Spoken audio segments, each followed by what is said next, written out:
اس سلسلے میں حکمران کی ذمہ داری کہ اگر منکر کو معروف بنایا جا رہا ہو یا سمجھا جا رہا ہو تو پھر حاکم وقت کی ذمہ داری کیا ہے، اور کیا پورے عالم اسلام میں، کیا مسلم گلوب میں، یہ آخری سوال ہے میرا آج کے پروگرام کا، کہ کیا آپ یہ دیکھ رہے ہیں کہ پورے عالم اسلام میں کہیں پر یہ چاروں فرائض جو حاکم وقت پر قرآن کریم نافذ کر رہا ہے آپ کو عملی طور پہ نظر آ رہے ہیں؟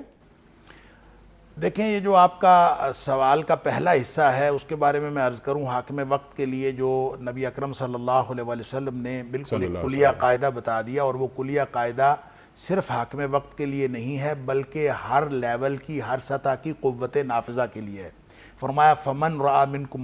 مُنْكَرًا فَلْيُغَيِّرْهُ بِيَدِهِ، تم میں سے کوئی بھی شخص کسی بھی جگہ منکر کو دیکھے تو وہ اس کو اپنے ہاتھ سے روک دے۔ یہ جو ہاتھ سے روکنا ہے یہ ہے ہی اصل میں قوت نافذہ کا کام۔ تو ریاست کے پاس چونکہ قوت نافذہ ہوتی ہے، لہذا بنیادی فریضہ کسی بھی جگہ منکر کو روکنے کا یہ دراصل ریاست کے پاس ہے۔ اور اس کے بعد جو دوسرا حصہ ہے، دوسری اس کی سطح ہے، وہ ہے وَإِن لَّمْ يَسْتَطِعْ فَبِلِسَانِهِ، اگر کسی کے پاس اس کا یعنی قوت نافذہ نہیں ہے تو وہ اس کو زبان سے روکے۔ تو ہو سکتا ہے کہ کوئی شخص جو ہے وہ اپنے گھر کے اندر، ظاہر ہے کہ ایک گھر کا سربراہ وہ اپنے گھر کے اندر قوت نافذہ ہے، اس کو اپنے گھر کے اندر وہ اپنی قوت کے ساتھ اس کو نافذ کرنا چاہیے، اور جو ریاست کے اندر نافذ کریں گے وہ حکمران نافذ کریں گے۔